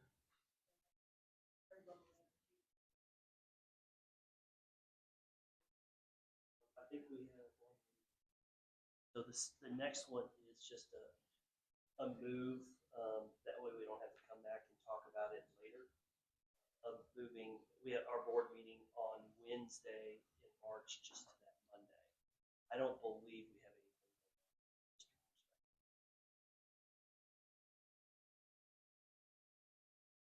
I have no issue with that. It seems like, I think we would do that anyway. I don't want You to don't, jinx you us, don't want to say these things. but I think we Out would do loud. that anyway, but we'd have to meet to do that, so let's just, seems like, let's go ahead and get that done now. Here together. I make a motion to approve the March board meeting, moving from March 11th to March 9th. Second. Kelly, all in favor? 7-0. We do have a review of policy updates here. Yes, in your packet, some of the things that are included in your packet are administrative procedures. So those don't actually need board approval, that's just known as an administrative reg. So the first one has to do with an administrative reg, just for your edification. It's a supplemental procedure, and it refers to non-traditional students. The second one is policy 2A, and MSBA has updated this to align policy with the M66 expectations for instructional materials. So that's why we would need to approve that particular policy. Next one, again, is administrative reg and has to do with textbooks and considering those that are on file with the State Board of Education. The next one is a policy that you would have to approve, and the language is being updated again to align with M66 standards. The next one, again, is administrative procedure and talks about district websites meeting all the requirements of the American with Disabilities Act. And so those are the items for your consideration. So we have 3 that are actually policies. No, you don't have to approve. No, it looks like we just have 2 that are policies. You don't have to approve the procedures. That's just for your edification. That one's being received. Yes. And, right, you don't have to do anything with that. So if you want us to bring this back, I know sometimes you like to look at it twice. The ones we would bring back would be policy 2A, instructional materials. That's aligning it more with M66. And then the other one would be the instructional media centers and library, again, aligning that with its. Yes, 2AC. Would you want her to bring that back, or do we want to go ahead and move forward with approving the 2A and 2AC policies? Choice, we need to align with them at 6, so. So let's seek a motion for that.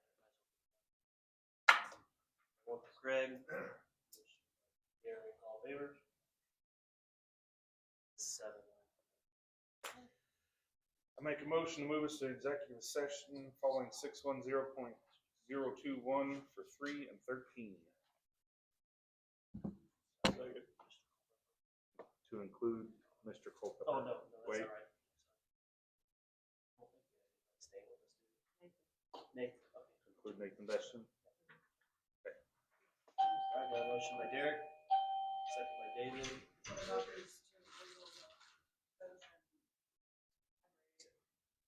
That's close.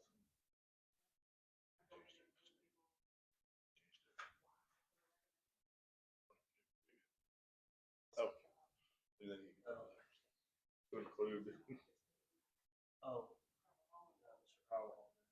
Mr. Carvajal. There you go. Yeah. Culpepper. See, I could have stuck with that. I don't know. I'm like a monkey in a circus. You tell me what you need. Do we need to restate that? Greg?